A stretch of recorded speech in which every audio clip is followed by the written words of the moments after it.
আসসালামু আলাইকুম। প্রিয় দর্শক, অন্য মঞ্চের আলোচনায় আপনাদের সকলকে আমন্ত্রণ জানাচ্ছি। আজ আমাদের সঙ্গে আমন্ত্রিত অতিথি হিসেবে আছেন অভিষেক রয়েছে। প্রদর্শত এই মুহূর্তে যে খবর নিয়ে উপস্থিত হয়েছে, ককরোচ জনতা পার্টি আবারও সংসদ মার্চ করার ডাক দিল এবং সেটা সরাসরি আর মাত্র 12 দিন পর একদম সরাসরি এই মুহূর্তে ককরোচ জনতা পার্টি যে ডাকটা দিয়েছে সেটা কিন্তু বেশ খানিকটা চাপের পরিস্থিতি তৈরি করবে। তার কারণ একটা ককরোচ জনতা পার্টির মার্চ থেকে এখনো পর্যন্ত সেই জায়গাটা থেকে বেরোতে পারেনি কেন্দ্রীয় সরকার এবং সেটাকে নিয়ে চর্চার কোনো শেষ নেই। তো সেইখানেই দাঁড়িয়ে 5 সেপ্টেম্বর অর্থাৎ শিক্ষক দিবসের দিন 2026 সালে কিন্তু এবার সরাসরি আবারও সংসদ চলো সেই ডাক দিল ককরোচ জনতা পার্টি। আপনাদের আগেই জানিয়েছিলাম আমরা যে 24শে আগস্ট তারা একটি ককরোচ জনতা পার্টির ন্যাশনাল মিটিং ডেকেছিল এবং সেই ন্যাশনাল মিটিং এ যাওয়ার আগে কিন্তু ককরোচ জনতা পার্টি জানিয়েছিল যে সরকার আমাদের কোন রকম দাবি মানছে না। 25শে জুলাই আমাদের সঙ্গে যে এগ্রিমেন্ট হয় সরকারের, যেখানে জেপি নাড্ডা, জিতেন্দ্র সিং আসেন এবং আশুতোষ রানকা এবং সৌরভ দাস যান, সেটার পরবর্তীতে কিন্তু আমাদের কোনো ধরনের কোনো দাবি যেগুলো ছিল, যে এগ্রিমেন্টটা হয়েছিল যে সরকার মেনে নেবে, সেটা মানা হচ্ছে না। যেমন সুপ্রিম কোর্ট বলেছিল যে সরাসরি যাদের নামে কেস করা হয়েছে, এফআইআর করা হয়েছে, সেই লিস্টটা আমাকে দিন এবং আমরা ইমিডিয়েটলি আমাদের আর্টিকেল 142 সেই যে বিশেষ অধিকার সুপ্রিম কোর্টের, সেটা ব্যবহার করে সমস্ত কেস এখান থেকে নিষ্পত্তি করে দেব। কিন্তু সেটা করা হলো না, সরকার সেই বিষয়টা মেনে নিল না। সলিসিটর জেনারেল তুষার মেহতা সেটাতে সম্মতি দিলেন না। তো সেখান থেকেই একদম সরাসরি ককরোচ জনতা পার্টি আরো কিছু অভিযোগ জানিয়েছে। ঠিক যেমন তাদের অভিযোগ হচ্ছে একদম সরাসরি যে সমস্ত নিট পরীক্ষার্থীরা একদম সুইসাইড করেছিলেন এই পেপার লিক ইস্যুটা হওয়ার জন্য, তাদেরকে 1 কোটি টাকা করে কম্পেনসেশন দেওয়ার কথা ছিল, সেটাও পর্যন্ত দেওয়া হয়নি। তৃতীয় যে বিষয়টা একদম সরাসরি এই যে ককরোচ জনতা পার্টির বিভিন্ন আন্দোলনকারীদেরকে গ্রেপ্তার করা হয়েছে, তাদেরকে ছেড়ে দিতে হবে নিঃশর্তভাবে, সেটাও এখনো পর্যন্ত ছেড়ে দেওয়া হয়নি। তো সেই ক্ষেত্রে নতুন যেটা খবর বেরিয়ে আসছে যে ইন্ডিয়া গেট থেকে সংসদ পর্যন্ত আগামী 5 সেপ্টেম্বর সরাসরি সরকারকে চ্যালেঞ্জ করে কিন্তু একদম হুমকি দিয়েছে ককরোচ জনতা পার্টি যে আমরা আবারও সংসদ মার্চ করব। এবং সবচেয়ে গুরুত্বপূর্ণ জায়গাটা কি বলুন তো, এই যে সংসদ মার্চটা হবে, পলিটিক্যাল অ্যানালিস্টরা কিন্তু বলছেন যে এই সংসদ মার্চটা আরো বড় আকার ধারণ করবে। তার কারণ 20শে জুলাইয়ের যে সংসদ মার্চটা ছিল সেটা অনেকটাই কিন্তু আনডিসিপ্লিনড হয়েছিল। অনেক দিন আগে থেকে যেমন ডাক দেওয়া হয়েছিল তেমন বিষয়টা ছিল না। সোনাম ওয়াংচুক সেখানে একদম ধর্ণা দিচ্ছিলেন, তার পরবর্তীতে অনশন বসেন, বিভিন্ন ঘটনা ঘটে এবং তার পরবর্তীতে হঠাৎ করে সোনাম ওয়াংচুক তিনি 12 তারিখ নাগাদ সংসদ চলো সেই ডাকটা দেন। কিন্তু তার পরবর্তী এই এত বড় একটা অভিঘাত চলে আসবে এই সংসদ চলো মার্চের, সেটা কিন্তু কেউই জানতে পারেনি। কিন্তু অবশ্যই এই যে ইন্ডিয়া গেট থেকে সংসদ চলো পর্যন্ত মার্চটা, সেখানে কারা কারা যুক্ত হবেন, এই যে যাদেরকে 1 কোটি টাকা দেওয়ার কথা, যে পরিবারগুলিকে 22 জন ছাত্রছাত্রী তাদের পরিবারকে 22 কোটি টাকা দেওয়ার কথা, বিভিন্ন রাজ্য সরকার মিলিয়ে যে সমস্ত রাজ্যের ছাত্রছাত্রী যারা ছিল সেই সমস্ত রাজ্য সরকারের সেটা দেওয়ার কথা ছিল, কিন্তু সেটা দেওয়া হয়নি। তারা যুক্ত হবেন এবং তার সঙ্গে সরাসরি যারা মার খেয়েছে, অর্থাৎ 20শে জুলাই যারা একদম সরাসরি আহত হয়েছিল এই সংসদ চলো অভিযানে যুক্ত হয়ে, তারা যুক্ত হবে। এবং ককরোচ জনতা পার্টি ডাক দিয়েছে তামাম জনতা যারা যে কোনো ভাবে ককরোচ জনতা পার্টির এই আন্দোলনকে সমর্থন করছে এবং যে কোনো প্রেক্ষিতে এই সরকারের বিরোধিতা করতে চাইছে, তারাও এই মার্চে যুক্ত হতে পারেন। গুরুত্বপূর্ণ বিষয়টা হচ্ছে যে একটা এই মুহূর্তে এই ককরোচ জনতা পার্টির যে অভিঘাত, সেটাকে নিয়ে কিন্তু কোনো মতেই ভারতীয় জনতা পার্টি খুব একটা সুখকর পরিস্থিতিতে নেই। আপনারা ইতিমধ্যেই জানেন যে তারা তাদের সম্পূর্ণ মিডিয়ার যে টিমটা, আইটি সেল টিমটা, সেটাকে চেঞ্জ করেছে। তারা সরাসরি তাদের সাংগঠনিক একটা রদবদল করেছে।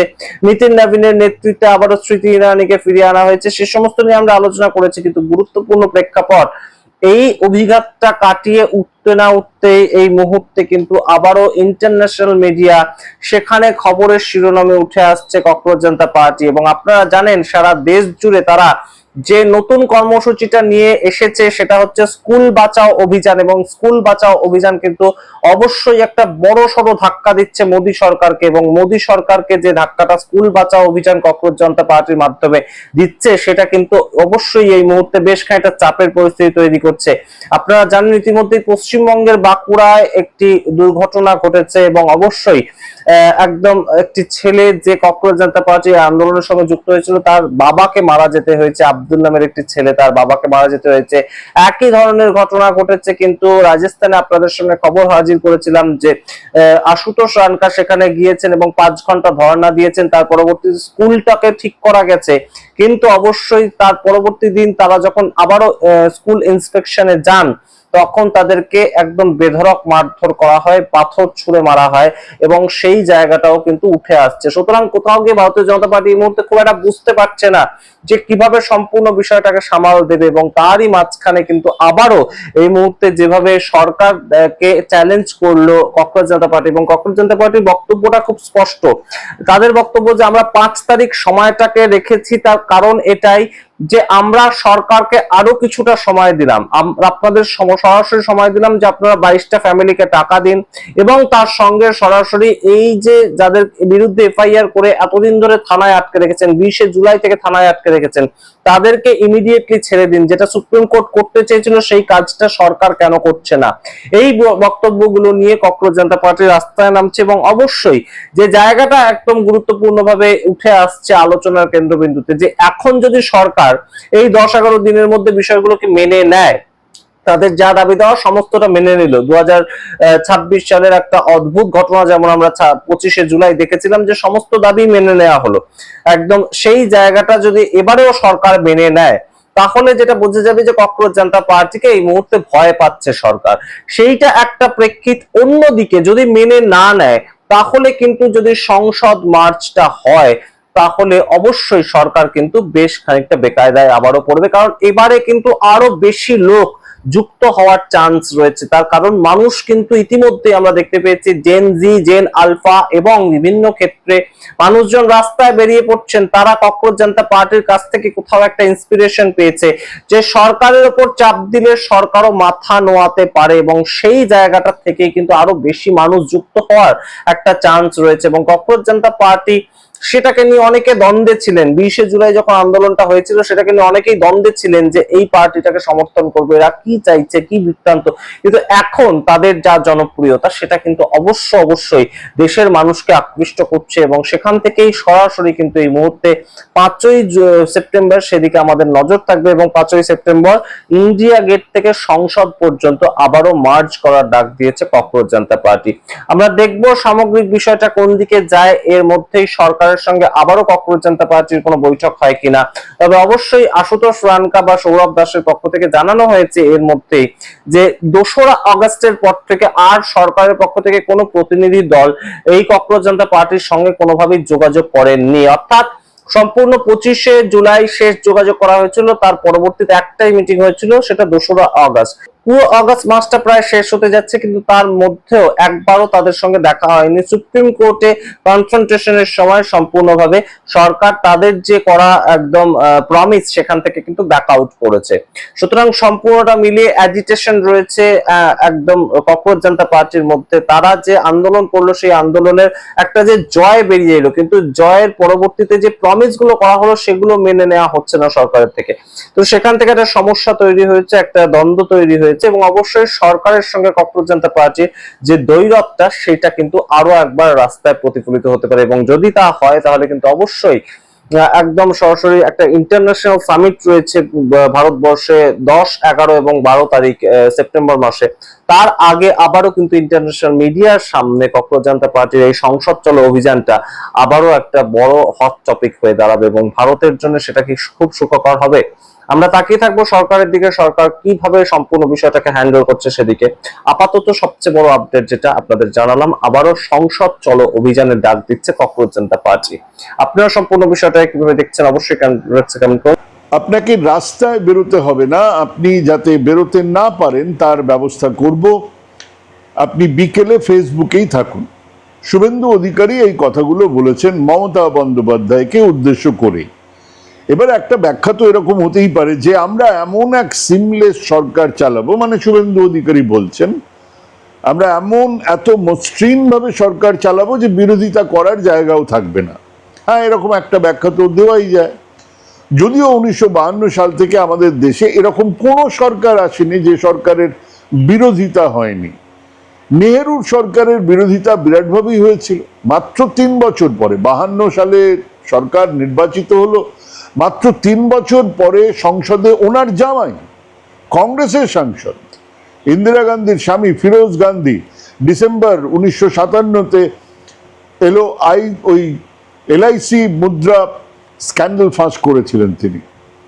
হরিদাস মুদ্রার ব্যবসাতে অন্যায়ভাবে LICর এক বিরাট টাকা বিনিয়োগ করা হয়েছিল, আর সেটাই কংগ্রেস দলের সাংসদ নিজেই ফিরোজ গান্ধী সেটা সংসদে ফাঁস করে দেন। তিনি একজন সাংবাদিকও ছিলেন। মানে বলতে চাইছি, এমনকি স্বাধীনতার পরে 3 বছরের মধ্যে নেহেরু মন্ত্রিসভাতেও এত মসৃণভাবে চলেনি এবং বিরোধীরা বিরাটভাবে বিরোধিতা করেছে, বিরোধীরাও ঘরে বসে থাকেনি। আর সেদিক থেকে দেখতে গেলে শুভেন্দু সরকার তো 100 দিনেই এমন এক অবস্থা তৈরি করেছেন যেখানে অজস্র বিষয় উঠে আসছে, মানে অজস্র বিষয় নিয়ে প্রশ্ন উঠছে, সরকার তার ব্যাখ্যা দেবেন। তৈরি হয়েছে সেরকম অবস্থা যার বিরোধিতা করাটা বা হওয়াটা খুব স্বাভাবিক। এনকাউন্টার কিলিং এর বিরোধিতা হবে না? মানবাধিকার কর্মীরা, বিরোধী রাজনৈতিক দলের নেতা কর্মীরা কি আঙুল চুষবেন নাকি? একজন নাবালিকাকে ধর্ষণ করা হলো, খুন করা হলো, সেই ঘটনার সঙ্গে নারী পাচারের যোগ থাকতে পারে, সেই ঘটনার সঙ্গে ড্রাগ চক্র জড়িত থাকতে পারে। কেউ কি জানেন তদন্ত এখন ঠিক কোথায় দাঁড়িয়ে? মাননীয় মুখ্যমন্ত্রী প্রাক্তন মুখ্যমন্ত্রীকে ঘর থেকে বের হতেই দেবেন না বলে দিয়েছেন। বেশ, কিন্তু মানুষের তো এই প্রশ্ন করার অধিকার আছে, কারা দোষী? কেন মেয়েটাকে নিয়ে গিয়ে অতক্ষণ আটকে রাখার পরে ধর্ষণ করা হলো? কেন খুন করা হলো তারও অনেক পরে? সে কোন নারী পাচারকারী র্যাকেট বা ড্রাগ চক্রের কথা জেনে ফেলেছিল? আমাদের জানার অধিকার নেই? যত জাস্টিস চিৎকার ওই আরজি করের জন্য রাখা আছে। প্রাক্তন বিরোধী নেতার পিএ তার এক রহস্যজনক খুন কে করলো, কারা জড়িত, কোন রহস্য লুকিয়ে আছে সেই খুনের পেছনে আমরা প্রশ্ন করব না? বিরোধীরা প্রশ্ন করবে না? কেন এতদিনে সামান্যতম কিনারাও হয়নি? একবারও শোনা যাচ্ছে এ দায়ী, একবার শোনা যাচ্ছে ও দায়ী, কিন্তু কেন খুন হলো না সেটা নিয়ে কোনো কথাই নেই। এখনো পর্যন্ত কেবল কিছু বিজেপি নেতা কর্মীরা যে জড়িত সেটাই কেবল শোনা যাচ্ছে। কাস্টাডি ডেথ কতদিন দেখেনি পশ্চিমবঙ্গ? হলো তো, মারা গেলেন কাস্টাডিতে, তার ক্ষতিপূরণ দেওয়া হলো, চাকরি বাকরি সব হলো, কিন্তু তদন্ত কারা দায়ী, কেন হলো কাস্টাডি ডেথ না আমরা কিছুই এখনো জানি না। রাজ্যের প্রতিটা ঘটনার বিবরণ মুহূর্তের মধ্যে দিচ্ছেন মুখ্যমন্ত্রী, এখনো এটা বলছেন না কেন? কেন একটা ছেলে কেবল একটা স্কুলের অভাব অভিযোগ দেখতে গিয়েছিল বলে বিজেপি কর্মীরা তার বাবাকে পিটিয়ে মারবে? ছেলেটি তো সেই অভিযোগ করছে, কেন তার অভিযোগ শোনা হবে না? সেই অভিযোগ কেন বিরোধীরা করবে না? মুখ্যমন্ত্রী তো সেই ছেলেটার বাড়িতে গেলেন না, কম্পেনসেশনের কথা বললেন না। ছেলেটি কম্পেনসেশন চাইনি, ছেলেটি বলেছে আমার বাবার নামে একটা স্কুল হোক, তো সেসব নিয়েও কোনো কথাবার্তা নেই। কেন? ছেলেটি সংখ্যালঘু সম্প্রদায়ের বলে? এগুলো সবই তো আইন শৃঙ্খলার ব্যাপার, যার দায় এই মুহূর্তে মুখ্যমন্ত্রী। কিন্তু ধরেই নিলাম সময় লাগবে, ধরেই নিলাম তদন্ত চলছে, কিন্তু তাই বলে তার বিরোধিতা করা যাবে না। এক জায়গাতে নয়, হাজার একটা জনসভাতে তিনি বলেছেন যে আমাদের ক্ষমতায় আসতে দিন, আমরা লক্ষ্মীর ভান্ডারের জায়গাতে অন্নপূর্ণা ভান্ডার চালু করব, আর সেখানে যারা লক্ষ্মীর ভান্ডার পেতেন তাদেরকে 1,500-এর জায়গাতে 3,000 টাকা দেওয়া হয়। পরিষ্কার এই কথা বলেছেন, খালি বলেননি।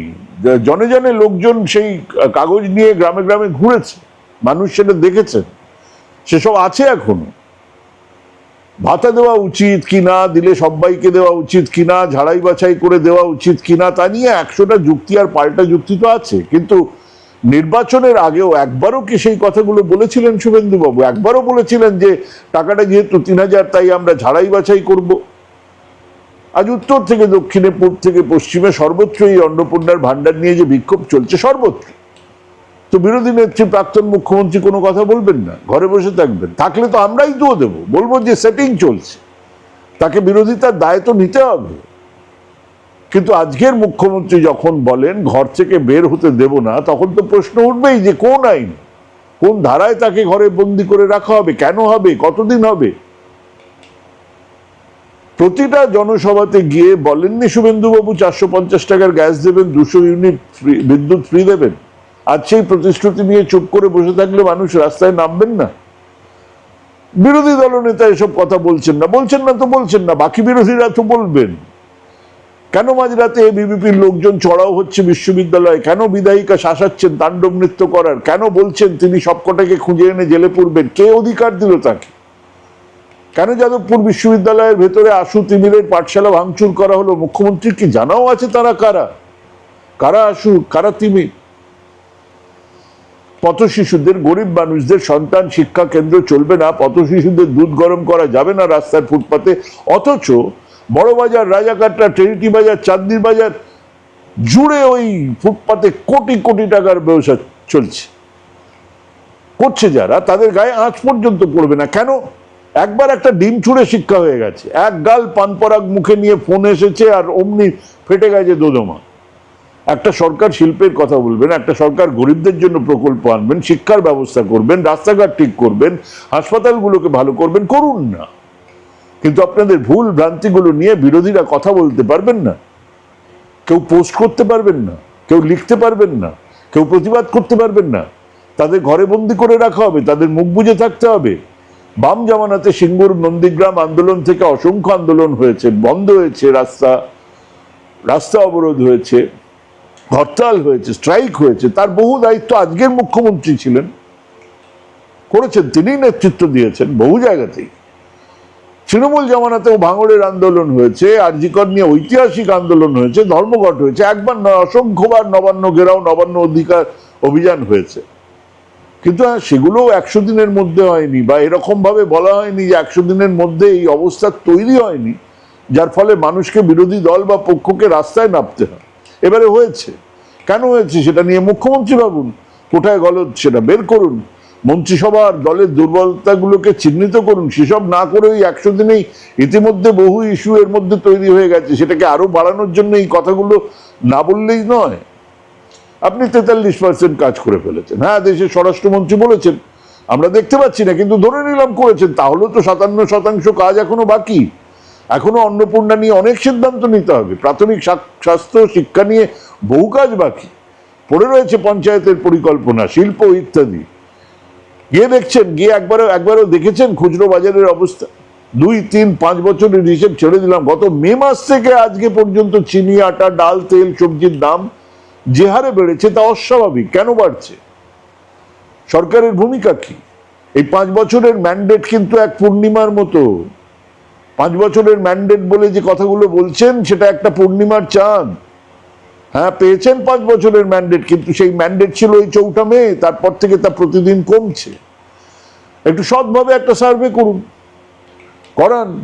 বহু মানুষ বলতে শুরু করেছেন যে আমরা কাদের হাতে ক্ষমতা দিলাম, মানে ম্যান্ডেটের ক্ষয় কিন্তু শুরু হয়ে গেছে।